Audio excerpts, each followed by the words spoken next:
Hello, I'm Maria Titizian. And I'm Rubina Margosian, and this is the Week in Review. Every week, we bring you the stories shaping Armenia and the region. From politics and policy to social issues and conflict, we break down the news and what it means for you. This week in the news, tensions deepen between the Armenian government and the church. Prime Minister Pashinyan announces next stage of border demarcation to take place along section of planned TRIPP route. And U.S. lawmakers introduce the Peace Act to sanction Azerbaijan's leadership and state oil company SOCAR for aggression against Armenia. These stories and more in our weekly roundup of the news. Tensions between the Armenian government and the church intensified this week after law enforcement detained Bishop Pashinyan, head of the Aragazodan diocese, and 12 clergymen following searches at the diocese headquarters and priests' homes. The case stems from allegations by Father Aram Asataryan, who claimed he was forced to attend a 2021 pre-election rally. Civic activist Daniel Ionisyan later filed a report prompting a criminal probe into coercion, obstruction of electoral rights, and embezzlement. Authorities say they seized cash and documents. A Yerevan court placed Bishop Pashinyan and one priest in pre-trial detention, releasing the others without charge. Pashinyan, the nephew of Catholicos Garegin II, denies wrongdoing. The church condemned the arrests as part of the anti-church campaign, echoed by opposition figures who called the move politically motivated. Lawyers for the clergy say the charges are baseless and plan to appeal. Armenia's human rights defenders sent a rapid response team to monitor the case, citing due process violations and obstacles for defense lawyers. The office stressed that detentions must comply with the law and the rights to counsel must be upheld. Prime Minister Pashinyan rejected claims of political persecution, saying tensions with individual clergymen or the Catholicos do not equate to an attack on the church as an institution. Catholicos Aram I of the Great House of Cilicia, who's based in Antelias in Lebanon, has condemned the arrests of Armenian clergymen, calling them unacceptable and urging stronger cooperation between the state and the church. His message was delivered to Prime Minister Pashinyan by Archbishop Shahan Sarkisyan, who is in Armenia on a cultural mission. According to Pashinyan's office, the Archbishop presented a book marking the 30th anniversary of Aram I's enthronement and passed on the Catholicos' greetings and blessings. The two also discussed the situation of Armenian communities in Lebanon and Syria and broader developments across the Middle East. And authorities also detained lawyer Alexander Kochubayev, placing him in 2 months pretrial detention and restricting his communications for posting what the authorities deemed defamatory content about judicial and investigative officials. Witnesses say masked officers pulled him from his car and threw him in the ground outside the Shengavit court. The arrest followed a Facebook post condemning the detention of Bishop Pashinyan, in which Kochubayev wrote that prosecutors and judges who had sold their souls to Satan would face heavenly punishment. Although he named no one, investigators claimed the post harmed officials' reputations, but he did call them Vizhvatsks. Oh God, I hate that word. Yeah. I don't even know if I want to say it in English. I wouldn't know how to directly translate it either. Well, his lawyer, Apkar Bogosyan, called the case part of a wider effort to intimidate lawyers and silence dissent, saying it sends a chilling message to the legal community. Human rights defender Anahit Manasyan said that while unethical speech among professionals, including lawyers, is concerning, it should not automatically trigger criminal charges. International standards allow criminal liability only for the most serious unlawful speech, and imprisonment should be the last resort. She also criticized the excessive use of pretrial detention, something we've written about for many years, Rubina, right? That it was the culture before 2018. It somehow continues to be.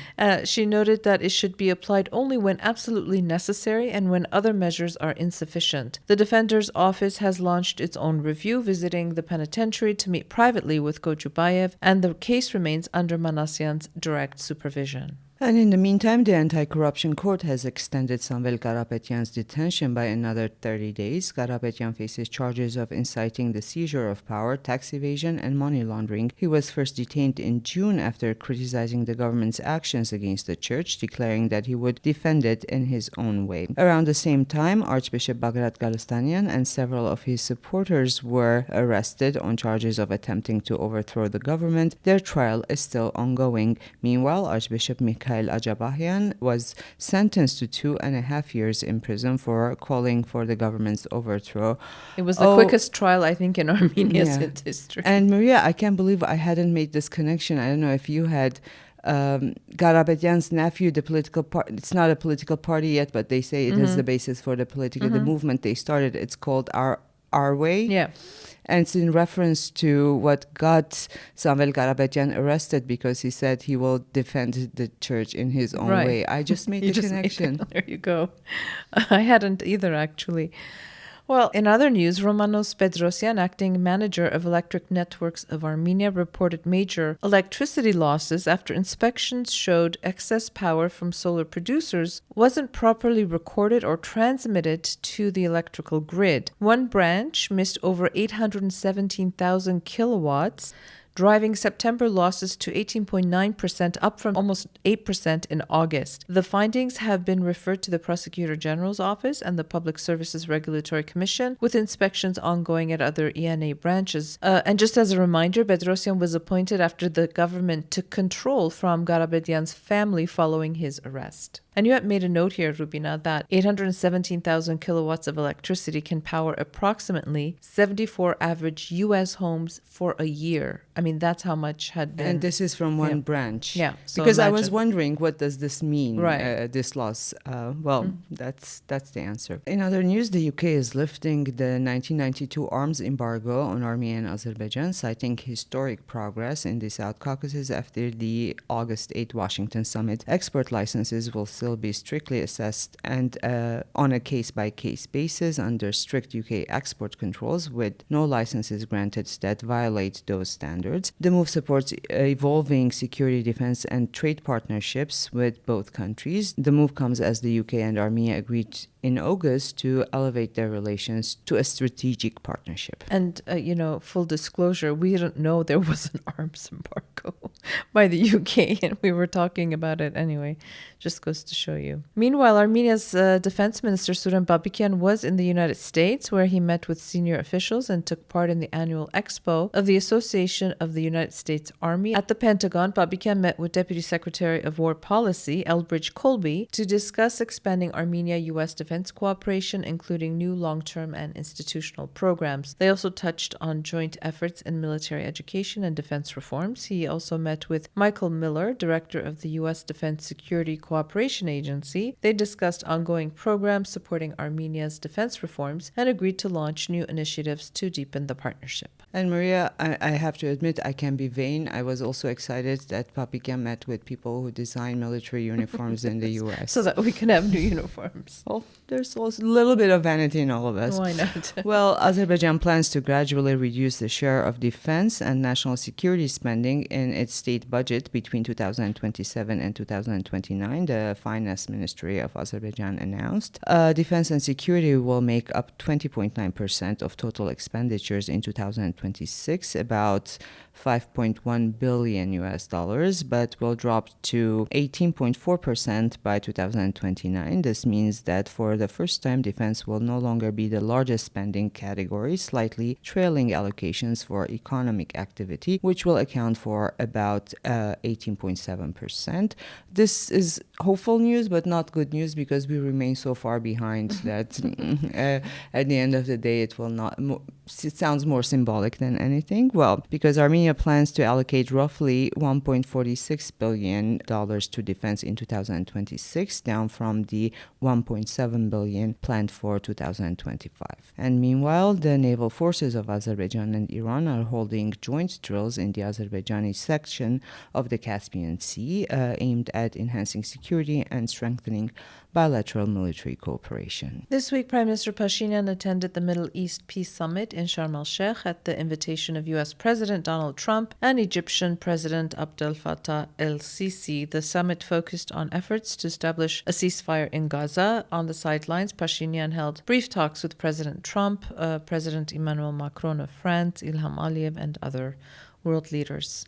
And more on diplomatic news, OSCE chairperson in office and Finnish Foreign Minister Elina Valtonen visited Yerevan, meeting with Prime Minister Pashinyan and Foreign Minister Mirzoyan. Pashinyan highlighted the importance of effective cooperation with the OSCE and strengthening its role to ensure regional security and stability. Mirzoyan said that following peace with Azerbaijan and the dissolution of the OSCE Minsk Group, Armenia is reassessing its engagements with the organization, aiming for a more positive and cooperative agenda with Finland's support. The talks also covered ways to boost Armenia-Finland relations, including business ties, investment opportunities, and Finland's ongoing support for democracy and resilience-building initiatives, such as the Resilient Sunik program. At a joint press conference with the OSCE chairperson, Mirzoyan outlined Armenia's ongoing efforts to secure the release of hostages still held in Azerbaijan. He noted that while progress isn't always visible, talks continue, including discussions with Azerbaijani counterparts at the Sharm el-Sheikh Peace Summit. As always, he expressed hope that good news will come on this issue in the near future. Mirzoyan highlighted the role of third countries in sharing information, especially since the Red Cross has stopped operating in Azerbaijan, but stressed that direct Armenia-Azerbaijan contacts remain the main channel. During a press briefing,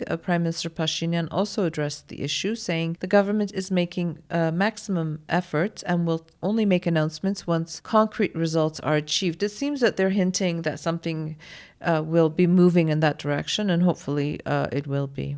Well, Mirzoyan and Pashinyan also addressed the unblocking of transport communications with Azerbaijan, including the planned TRIPP railway section through southern Armenia. Mirzoyan reiterated that Armenia and Azerbaijan will unblock all transport infrastructure according to the agreed principles: territorial integrity, inviolability of borders, sovereignty, jurisdiction over infrastructure, and reciprocity. He noted that technical details for the Trump Road still need to be clarified between Armenia and the United States. Daily discussions have been ongoing since the August Washington summit, and once finalized, the plan will be made public. An Armenian-American joint company will manage construction and future operations, but at this stage, nothing beyond the Washington Declaration has been agreed on. Pashinyan added that Yerevan and Washington are still working to consolidate the various components of the Trump Road into a single plan. He confirmed that the next phase of Armenia-Azerbaijan border demarcation will take place along the section where TRIPP is planned. While delimitation and demarcation are expected before construction, he rejected claims that the current border process is conditioned on opening communications, noting that the only connection is that the same deputy prime ministers coordinate both efforts. EU Ambassador to Armenia, Vasilis Maragos, said in Sunik that the European Union is ready to support both the Trump Road project and the broader Crossroads of Peace initiative. He expressed optimism that peace could be established, noting that while many details remain to be clarified, the EU stands as a reliable partner for Armenia, its people and government. Maragos also highlighted that EU investments in Armenia, already underway through various programs, will total up to 2.5 billion euros. These include the Green Yerevan Initiative, 87 buses for Yerevan's public transport reforms, the renovation of 50 kindergartens, and improvements to electricity transmission lines between Armenia and Georgia, key for opening Armenia's electricity market and enabling more green energy projects. This week, Queen Mathilde of Belgium visited Armenia as a UN Sustainable Development Goal advocate. During her working visit, she met with UN agency leaders to discuss local projects supporting Armenia's Sustainable Development Goals, with a focus on gender equality, climate action, social inclusion, education, healthcare, and good governance. The Queen also attended the inauguration of the Belgian Armenian Forest and toured the Norashen Nature Reserve in Gerarkunik. Queen Mathilde was received by both the Prime Minister and the President during her visit. She also baked lavash and visited Tumo. Yeah. She had a busy few days.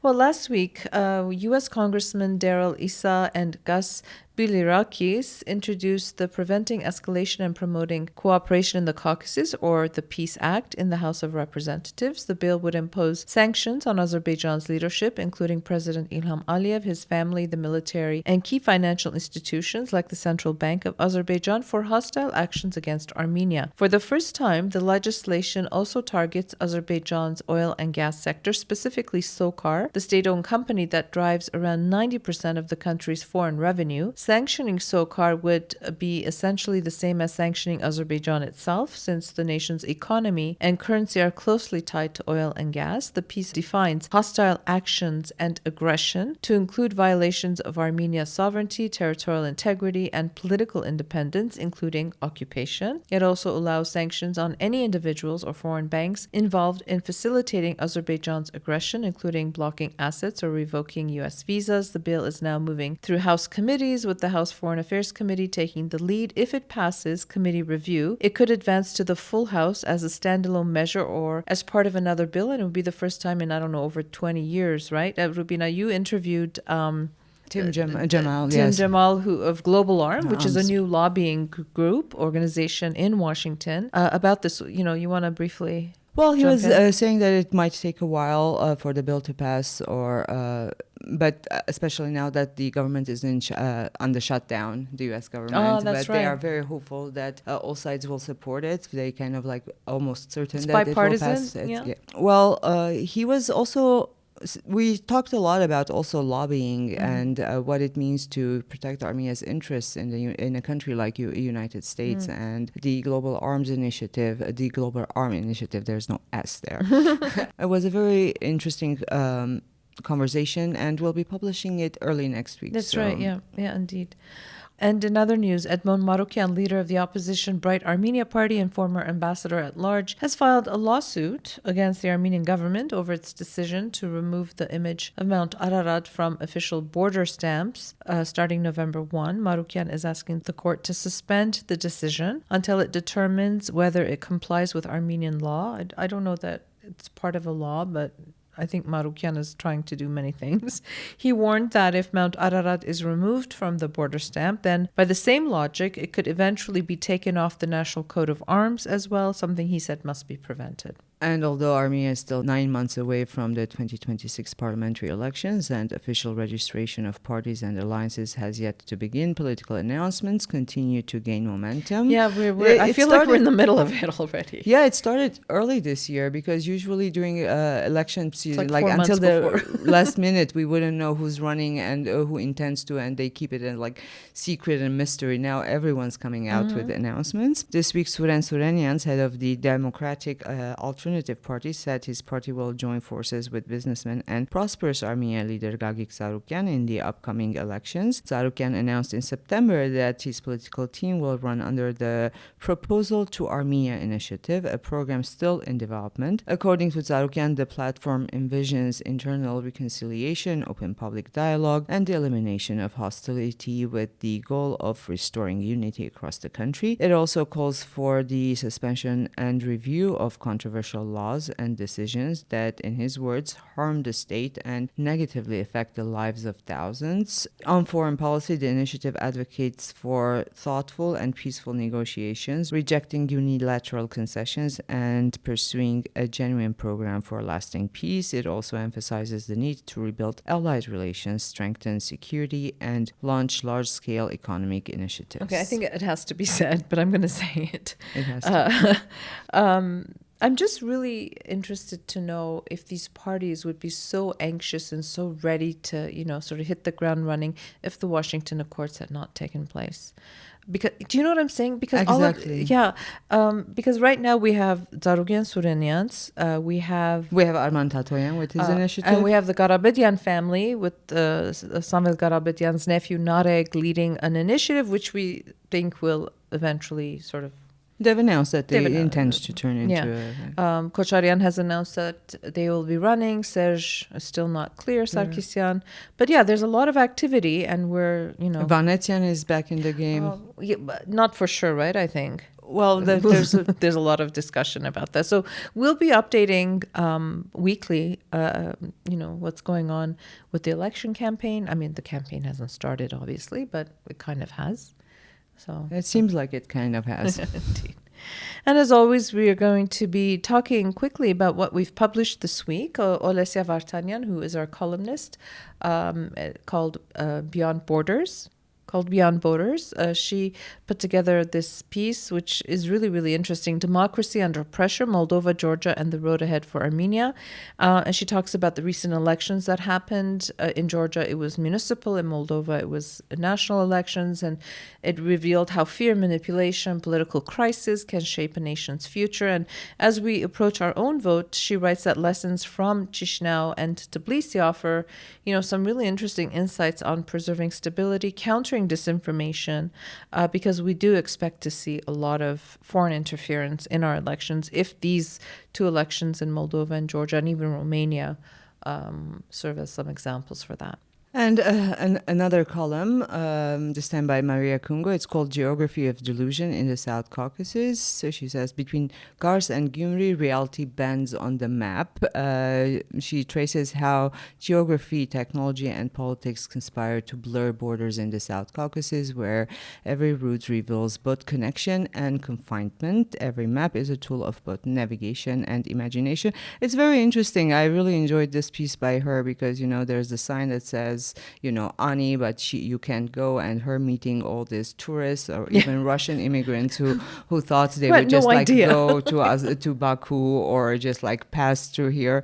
It's really, when you don't know and the map, you look at the maps or the connections, it's a completely different picture. Sure. And when Google, when GPS will take you to a route that you cannot go. You shouldn't go, Yeah. And first time piece by Catherine Odom. She is our intern here with the TAP project, and she wrote, she came to us and said, I want to write about climate change and winemaking. We're like, what are you talking about, kind of thing. But turns out there's a lot to learn. Yeah, so the piece is called The Climate is Changing, How Are Armenian Winemakers Adapting? And, as we know, Armenian winemaking is now in its renaissance, but climate change will be impacting that, as it's impacting everything from shifting harvest to genetic research on native grapes. Winemakers and scientists are adapting, experimenting with higher altitude vineyards, irrigation methods, and biodiversity to preserve a tradition that, goes back 6,000 years. And speaking of the environment and climate, not climate so much, but we do have a new section. We should maybe we talked about it, but we do have a new section on EVN Report. It's called Environment, and we have very interesting articles there, including what Maria was telling us about wine and climate change. And this next one, it's called Solar Takes Off, Can It Fuel Armenia's Energy Independence? It's by Hovannes Nazaretian, and it looks at Armenia's rapidly growing solar power culture, with rooftop and utility scale projects driving energy independence and sustainability. The author examines the country's growing capacity, landmark farms like Masrik 1, future wind ambitions, and the challenges of integrating renewables into the national grid. And 2 hours, maybe an hour after we published this article, we got the news from the electrical networks how some of the solar power was not integrated into the grid. Yeah. And this lovely piece by Maral Tavtian, it's called Finding the Ones Who Stayed, and she traveled to Istanbul, and it was a process of discovery for her. The remnants of an ancient Armenian presence continue to endure there, and she met with community members and had these conversations about belonging. She explores how those who remained in Turkey preserve identity, culture, and memory amid loss and resilience. So I think we've both had that experience ourselves, Rubina, when we went the first time. And we have 2 podcasts to talk about. Maria, you talked with Gulnara Shahinyan this month. She's one of my favorite people. The Up Close and Personal series. She is. Tell us a little bit more about her. She's been around. Yeah, she's been around for a long, long time. And she was UN Special Rapporteur on Slavery. She's traveled to over 30, 40 countries, working on everything from slavery to child prostitution. She's a human rights advocate. She's the founder of Democracy Today, one of Armenia's longest-standing human rights NGOs, and we had a discussion about her decades-long fight against modern slavery, human trafficking, gender-based violence, and from leading international missions to empowering women in Armenia's border community. She shares how conviction, courage, and compassion have guided her life's work. It was a lovely conversation. And she's a lovely person. I'm always happy when I see her during some events. She's like indeed this jovial. large grandmother. figure. Another conversation that was very interesting that I had this week with ARPA's Hagopanosian, the president of ARPA Institute. It's called ARPA's Data-Driven Mindset. And this was kind of an overview of what the organization had done. And I'd learned so much from learning that in 1992, they held the first energy conference in Armenia. And they decided that unless Medzamor reopens to a certain capacity, Armenia cannot survive. Sure. And this is thanks to them. Like we've had a different, I'm assuming we've had a much different life in Armenia because we had electricity to now working with AI algorithms. It was a very interesting conversation. Yeah, there's a lot of very cool initiatives, a lot of diasporans who are doing really great work in Armenia, and ARPA is one of those. So. And ARPA is one of the things that was very interesting with ARPA for me, as someone who didn't know that much about the organization, is that how they learned to identify the problem and offer the solution. So that it's a kind of A to Z kind of initiative, and anyone else or a lot of other organizations would have stopped doing it. They've been here since independence and ongoing without getting tired. Yeah, really great work. Well, that's the kind of week we've had here in Armenia. Have a safe and peaceful weekend. And as always, we might not be back next week. Actually, me and Rubina, we're both off doing different things. Rubina will be in Vienna for the International Press Institute conference.